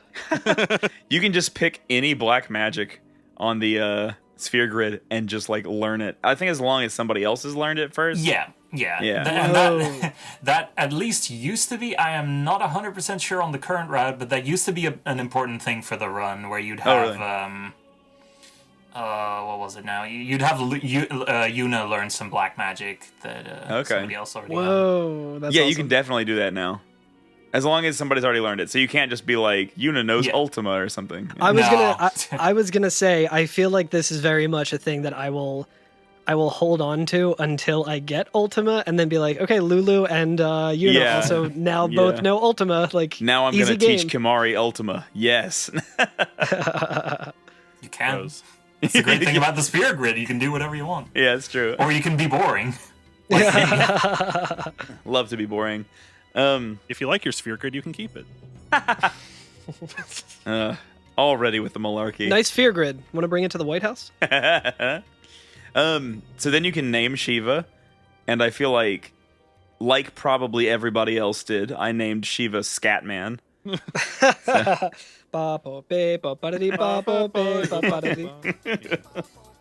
I'm a Scatman. What are your opinions on Scatman, Mr. Mrzwanzig? I mean, I actually know that song, so there we go. That's more than we usually get. Okay, have you heard the even better song, Scatman's World? Is that not the same one? So, the one I'm they a were singing, I Scatman, think. which is bee ba ba ba do po. Oh, okay. I was thinking of the other one. Okay, so you were thinking Scatman's World. Hell yeah. Yes. Yeah. Because I feel like, at least over here in the US, I feel like I'm a Scatman is like his known song. But I feel like elsewhere, Scatman's World. Scatman's World. Scatman's World whips, though. It's such a good song. Rest in peace to Scatman John. Shoutouts to a real one. So now there's a save point in this room that wasn't there before. And terribly, you cannot play Blitzball right now. Yeah, that's how you know shit has gotten real. Yeah, that's You're exactly like, oh no. how you know. It's just like COVID. Yeah. Like as soon as Blitzball canceled, you know, like, oh no. Gotta take this seriously now. And then you walk back out into that that ice hallway we were talking about before, because like we're leaving now. We're like, we should probably fucking Amscray at this point. Like, let's get the fuck out of here. Let's skedaddle. Let's skedaddle. And as you run through that ice hallway, chunks of the hallway just fucking disappear. Yeah. Right? And like Titus does like a cool backflip to get away, like a back handspring.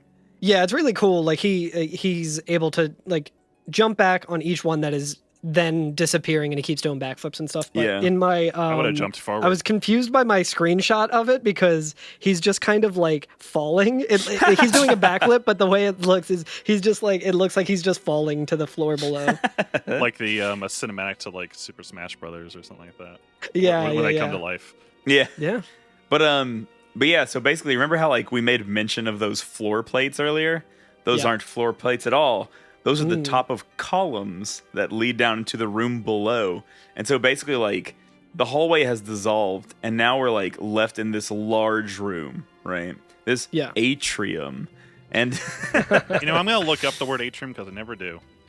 I know it's the perfect time for it. Here. Turns out we were wrong. Yeah, I know. It's like the... But yeah, so basically... It turns out it's like a biologic term. It's like not even a room. Like no, it's definitely because it was a term for like in Roman households. Yo, Curtis, go to Sir. Google right now and search atrium. What is the top of the list? Yo, it's the Curtis atrium. The Curtis atrium. It's here in Philadelphia, boys. Oh, I get a store that's in my town. Apparently, Yeah, I get atrium. I get atrium apartments. Damn, we should go to the Curtis atrium. That's where we're gonna do like our live every FNF. Yeah, we should get some fucking money from them. We should get some residuals because that was definitely a thing. Like we did it first, is what I'm trying to say. All right, in architecture, an atrium, plural, atria or atriums, is a large open air or skylight-covered space surrounded by a building. Okay, so these are not atriums because they are enclosed. Yeah, but the plural is atria, and that is what Seymour used to try and kill us. Atria. He has summoned Atria. Yeah, I got it. I liked it. Whatever. This answers the question that we've had since like the first cloister of like why did Titus have to solve the puzzle again? It just reset itself. Yeah. So as we were walking back through, they drag Seymour out, and they're like, Seymour's left. We can reset. Yeah. Although I'm trying to think, so we have to solve it to go back from the. It doesn't really make any sense. No, this makes no sense. Could be solved the other way. Yeah, because like there's no way to get down to where. Yeah. I was like, oh, this is. Yeah, no, this doesn't make any sense. So this temple charges an exit fee. It's not an entrance. it's like the toll into New Jersey. Like, I was gonna say it's like going Philly, to New Jersey. No toll, but on the way back you're gonna have to pay $5. But I guess they just really didn't want to put the cloister like while the whole like tension of being evil was happening. Yeah, it makes sense narratively for sure. Unless it's magical and reverses depending on which way you're going. The perspective. Yeah, it's magic. Or it's that. Yeah. How do y'all feel about this cloister? It's Fireflies. Fireflies did it. It's real fucking frustrating towards the end. I kind of like this one, except if you're trying to get the destruction sphere, because you basically have to do the whole thing twice. Yeah. This is the only cloister that I kind of like. I think it's all right. Yeah, I was thinking I would be like the outcast here in saying that I actually do kind of like this, but I am also like a sucker for these kind of puzzles. Like anytime this sort of puzzle happens in a Zelda game, I'm like, fuck yeah.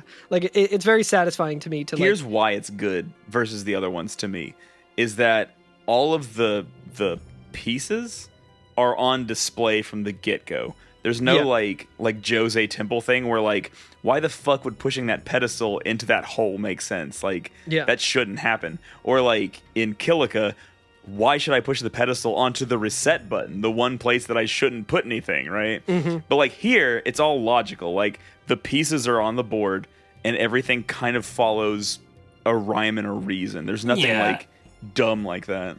It's still a little bit trial and error, as all of them are, with just like what sphere needs to go in what hole to do a thing. But yeah, with also like camera angles can kind of fuck with you because a lot of this, so the main kind of gimmick of this one is pushing a pillar around on ice. And you stop them because there is a Macalania sphere that will actually generate like a stalagmite that will stop it.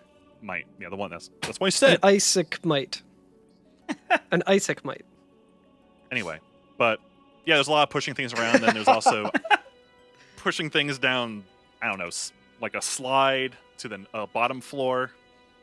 Yeah, but the slide is actually Yeah. generated by a Macalania sphere as well, so you can't Yeah. use that Macalania If sphere you just push to it turn without something it, else yeah. on. Yeah. Yeah, so it's a lot of kind of back and forth, but It's not too bad. The main thing we have to do, there is 3 pillars that were those 3 plates, and we have to kind of make sure there's a Macalania sphere charging each of those pillars. Yeah. Correct. That regenerate the ice tunnel / bridge. Now, once you complete it and you actually finish it, you'll notice that you still haven't seen the destruction sphere. There aren't really any other spheres to be fucked with, right? At that point. yeah. And so when you walk up into the hallway again, there's a scene where the puzzle changes a little bit. A new little glyph appears on the ground, and the little slide, a little pillar just appears on it with a sphere on there as well, right? Yeah. Yeah, so here's the thing that sucks about this. If you then go back to save, which I did, I was like, all right, phase 2, time to go save my game and I'll come back. Oh, no. It resets to phase 1 and you have to do the whole fucking puzzle again. And I was like, oh, this piece of shit. For me, the problem is the pillar that you use, there is a new teleportation reset button. Yeah. Yeah, there's a new reset button, and that glyph on the floor. And that's up in the hallway. Oh. That's up in the hallway only when all of the hallway is completed, which that is what I got stuck on for a while, because I when the one glyph appears, there's a little arrow that's kind of pointing in the direction of, you can see something shining pretty immediately when you walk in the room if you're paying attention to it. That's just in one of those stalagmites. And that is in fact the destruction sphere. Exactly. So I was trying to figure out a way to push the pillar to get up to that thing and put the pillar on that device so that it got shot across. And because of that, I didn't complete the hallway. And then I did that for probably 15 or 20 minutes, and I was like, okay, well, let me just complete the hallway and see what happens. Completed the hallway, and then I saw the new reset button, and I was like, God damn it. And it was I made it more complicated than it actually needed to be. For me, I was done. And then I accidentally, as I was like, all right, I'm done, I'm out of here, I go up, and then I accidentally hit that new reset button, and it brings the pillar back up the top, and I have to basically redo half the puzzle. Because it's right in where they could have put that anywhere else, but it's right in your footpath, kind of. I've done that in a speed run. Yeah. Oh no. It's not a good time. They really should just have a reset button on the wall or something, just I'm ready to hit it. Actually, engage a button. Or do you want to reset? Yes or no? Maybe, yeah. Because this was even the main one was pretty easy, to accidentally touch and reset the thing. But so, yeah, I mean it's a cloister puzzle. It's pretty much, they can relieve them. Trial and error. It's pretty fun. I liked this one. Notably, when the final pillar that you have to do is you need to push the little pedestal thing that you have with a Macalania sphere in it, down that slide thing that we were talking about to the lower level, and then push that all the way across so that it connects it, because you can't just put the sphere in the final pillar that leads to the exit.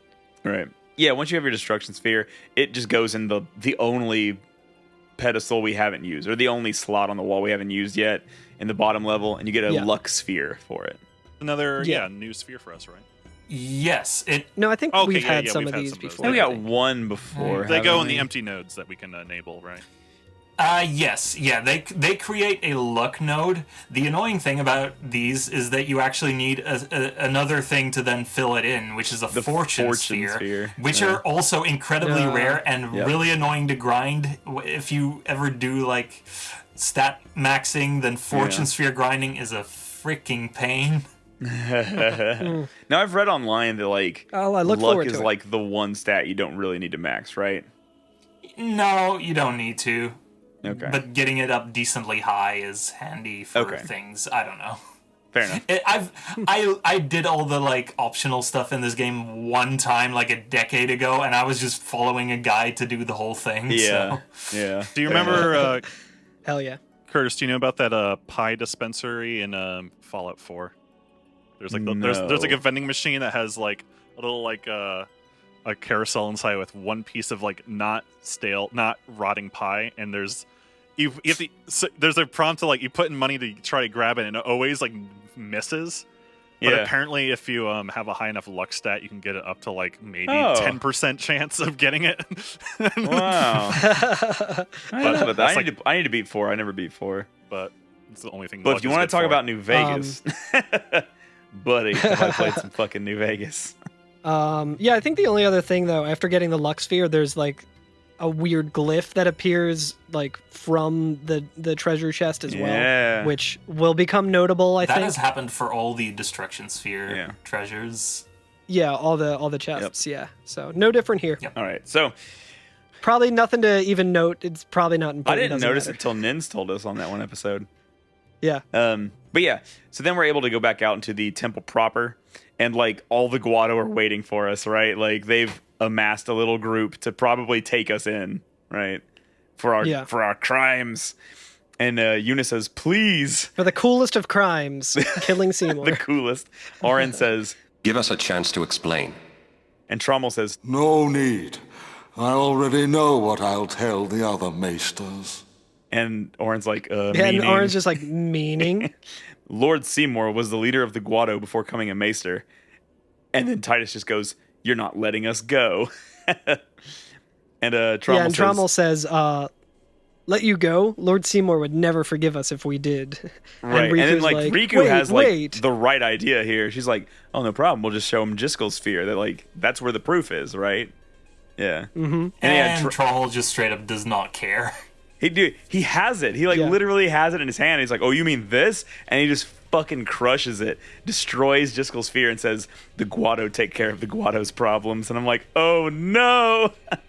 Which, like, he haven't says, we heard that saying if we multiple only- times in the game? Like, the Ronso take care of the Ronso's problems, the Guado take care of Guado problems. Yeah. Like, multiple people have said that over the course of the game. Yeah, it's a very segregated society. Yeah, Trommel says, if we only count the legal spheres, then, Seymour was right by a landslide. We only count the legal spheres. Seymour was innocent. Yeah. And, like, I like that, like, once he like, because like that's pretty much a declaration of like the truth doesn't matter, like you're fucked, and like Oren's just like run. Yeah. He's like he knows that there's no like rationalizing with him now. We're just getting the fuck out of there at this point. And like I like that like I don't know if this happens on the PS2 one, but there's like some collision between your characters trying to like run out of the temple and the characters who are in the temple, and like you're like their models will all like awkwardly shuffle around each other while they're trying to run out. It's kind of hilarious. It's pretty funny too with Oren because he like runs past and like shoulder bumps someone, but it isn't it's shoulder not, bump. like... I mean, like PS2 like has to like realign where the character models are. And then like after like a second or two, then the guy falls backwards very after Oren's, like, comically. past him. Like he knocks him over. Yeah, it's so funny. But yeah, after that, like we're at like a little run. We're in an escape sequence, right? And we're like escaping from Macalania Temple, and there are Guado chasing us. But right at the very beginning of it, Owaka's there, and if you talk to him, he goes, "Oh, you've really done it now. Do you want to buy something just in case?" And he just has like items. He doesn't have any weapons or anything. Yeah, potions, Phoenix Down, high potion. All So that. I was wondering. I was like, I wonder if there will ever be an end to the Guado. So I sat there for like 30 minutes just fighting Guado. I was like, there is no end, by the way. It just more and more come all the time. Oh, wow. And like until you get to the next screen, right? Until you get to the next screen, yeah. But like, I was like, well, I can actually see the Guado coming out of the entrance to Macalania Temple. So I'll just count how many are coming out and see how many can be on the screen at once. But once the camera goes past a certain point, the game will just conjure Guado off screen to like run at you. And I'll be like, they weren't there. I didn't see them come out of the entrance. And so I was like, oh, that's bullshit. Yeah. The visual kind of reminds me of Oddworld a little bit. Just this like, little parade of these little guys just running around, all like identical. Yeah, and basically like this section is just like that very long run up that we had to the temple where like we could see the temple in the distance and it was looking really cool, and there were notably no random encounters happening. Yeah. During that run up, it's a bit of a long run up. We now need to run back, and there's Guado that are chasing after us. And it for a second I was like, this is definitely that Blitzball one who has just been running around Guado Salam the whole time, like training for this exact moment. Yeah. Like because he was gaining on me like no problem. So. Yeah, if you just book it straight to the exit, you can get to the end while only getting into one fight. I was wondering about that. Oh, nice. I was going to say, I bet one of them is necessary. Yeah. Yeah. Yeah, so I got in 2 and then made it to the next screen. Also, as you're running away, Owaka actually like goes up to the save sphere and just pieces out of there. He teleports away using the save sphere. He's going to go play some blitzball, I guess. That's exactly what I thought. I was like, oh, Owaka plays blitzball. I gotta recruit him. But yeah, like, and then we, you finally run up and out of that, and when you emerge, you're at the place where you took the should we mention the whole snowmobiles. the Guada fight itself? Sure, yeah. Because it's a weird thing. They like summon just like random. They do the protect thing on themselves again. Yeah. And they cast like just some random like enemies, right? Just like they summon some fiends. Just some. Speaking of the fiends that are already in this area, so like the armadillo kind of guy with the armor, or the flying eyes ice, or whatever, like slime. Yeah, some generic ones, but yeah, they summon those, and then I forget what I think you can just kind of kick their ass after that, right? Orin was able to just take him down in one shot for me. Yeah. Yeah, I just had Lulu use Fiara or whatever, and also speaking of protect, I actually learned protect with Yuna during this section, so. Nice. Again, we just got 1 billion sphere levels, so. We did, yeah. Yeah. But I think that's the end of this section, yeah. For us, yeah. It's a long. It doesn't take too long, but depends on how long. There's a lot going on. Yeah. Depends how you did with Seymour, that's for sure. Yeah. That's like the meat of this section is the Seymour fight. Well, I guess the wedding's And actually, off. I guess coming up too, like there's a boss battle. Like as we get into our next episode, right? The boss battle at the beginning is going to be very small storyline wise, but holy shit, is it fucking hard though? Oh, absolutely. It'll ruin your fucking day. Yeah. So that'll be interesting to talk about. That'll be the meat of that one too.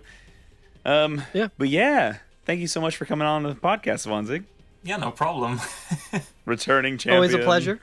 Yeah, I when you guys asked like if I wanted to do another one, I was like, well, I want to do something with like some actual FF10 gameplay in it this time, not just Blitzball. So let's do the what are you saying? That Blitzball fight. isn't gameplay?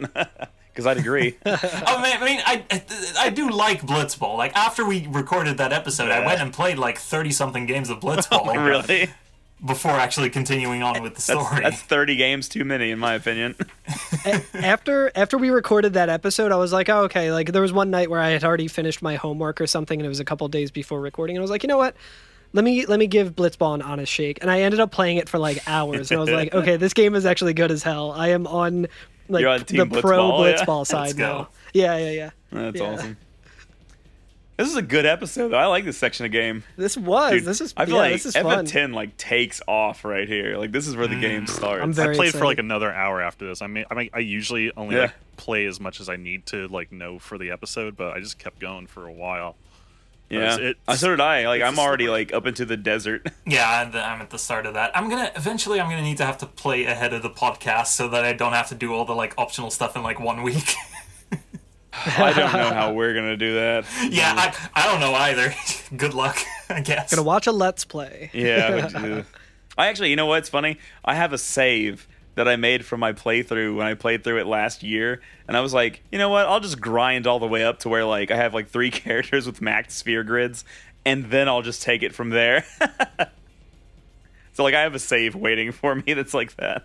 Cool. Mrzwanzig, where can people find you if they want more Mrzwanzig in their life like we all do? Twitch.tv/Mr. Mrzwanzig. I've really not been streaming that much lately. When I have, I've been playing fan games. Although soon I'm going to be speedrunning something again, though it won't be Final Fantasy. What are you speedrunning? Nice. The plan is to learn Super Mario Galaxy. Ooh. Oh, that's awesome. I was going to start learning it this week, but I've actually been testing a fan game that my buddy Maelstrom just finished making. Awesome. I was playtesting that. Known to you as the main organizer behind the FF Relay. Oh, okay. I do know them. He also makes fan games. I like occasionally popping into your Twitch stream and just seeing you fight Hatsune Miku in an I Want to Be the Guy game. And I just go, God, this is so stressful. But it's kind of nice because sometimes I'll just be like, I'm just going to Grubhub some food and just sit here and watch Mrzwanzig beat this. And thus far, every time I've tuned in, you have beaten it. So. You should play more often then, because sometimes it takes me a lot of streams. But no, yeah. But so I'm gonna be doing some speedrunning again soon, and then hopefully doing some FF stuff again sometime next year. I'm gonna have a lot of personal stuff coming up soon. That is gonna take some of my time as well. But yeah, thanks for having me on again. Yeah. Thank you so much for coming on. Carl, are you doing anything soon? Do you have any kind of like speedrunning adjacent thing coming up? I would like to announce through much hard work and grueling dedication, I was able to make it to 15th place on the Dark Souls leaderboard. Totally not like a free PB with a new glitch that shaved 8 minutes off of the speed run. It was well earned. I definitely deserve to be in the top 20 of this, so pretty excited about that. I just want to make that known because I will very quickly be bumped way down when more people start doing the new route. But aside from that, on January 8th, which is a Friday, sometime around, I'm looking at the schedule here right now. It's looking around like 7 a.m., but we'll probably get pushed back. I'm going to be doing Awesome Games Done Quick 2021, doing Night in the Woods Demon Tower Any Percent, which is the run that I did for the Speed Souls Charity Marathon. Very excited about that, very nervous about that, but luckily my friend Ashwin is going to be doing commentary. So it's going to be a good time. It'll be early in the morning, depending on what part of the world you live in, but very excited about that. Kind of like GDQ is the reason that I got into speedrunning to begin with, and it's like really surreal that I'm going to be in it, even with this like small, weird little like mini game within another game. But I feel extremely lucky. What time is that for Mrzwanzig? +6, right? So that would be like 1 p.m. I think 1 p.m. That's it's a great time slot for like the EU like that whole area. Extended universe. Yeah. My non-announcement, because it's nothing that I did or is even coming up, but go check out the video game Street Cleaner, because in the pixel art is a poster for one of my bands in the downtown stage. So that's exciting. Yo, I'm so excited. I finally made it into a video game. My band finally made it into a video game, but didn't actually write any music for it. Notably, the band that has the guy who like put it all together also wrote video game music songs for a video game that's going to be coming out soon. But like, but it's so good. The artist actually named Street Cleaner did the music for that game, and they're fucking awesome. So go check them out. Hell yeah, that rules. It looks like kind of a Castlevania-ish looking. Looks very Capcom influenced. Yeah. Nice. It's like future nightclub Castlevania. Oh yeah. Also, to real quick plug one more quick FF-related thing that is going to be happening soon is there's going to be a marathon, speedrunning marathon from December 1st through the 20th. Yes, it does go on for that long. Wow, that's awesome. Because it's called the Really Really Longathon on twitch.tv/really really longathon, which is going to involve lots of long runs, including a bunch of FF games. One of the longest runs, actually, is going to be one that I'm going to be trying to commentate most of, which is going to be Final Fantasy 13 Platinum Trophy, which is like a 16-17-hour run. Was it every item, I think, right? Is one of the... It involves quite a bit of stuff, yeah. I'm not going to go into all of it now because I'll be talking for hours, but there will also be FF10 in that. I believe there's going to be a race of FF10 any percent, and also, separately from that, there's going to be a run where they get all the celestial weapons. Oh my god. So they're going to do FF10 twice. Oh my god. That's amazing. Ooh. All the celestial weapons? Apparently, so there'll be some lightning. That's going to be, that's a must watch. Well, I'll tell you what, whoever does that, we'll have them on as our guests for when we're trying to do lightning dodging. Sounds good. Follow them. Ooh, there's a Ring Fit adventure that's going to be about 15 Oh my 15 god, hours. They're going to die. A 15-hour run. Oh my god. That's a 15-hour workout. Yeah, so that's pretty cool. That sounds great. Yeah. Well, I gave that a follow. I am definitely going to check that out. That sounds amazing. Hell yeah. But yeah, thanks again, man, for coming on. It's always good. I hope this episode comes out well because we are back in quarantining to set a good example because of stricter guidelines. And also, even though we are bored of it, the pandemic is worse than it was when it started. The pandemic is not bored of us. At least in the States they are. I don't know how it is over on your side of the pond. Similar. Yeah. Oh, well.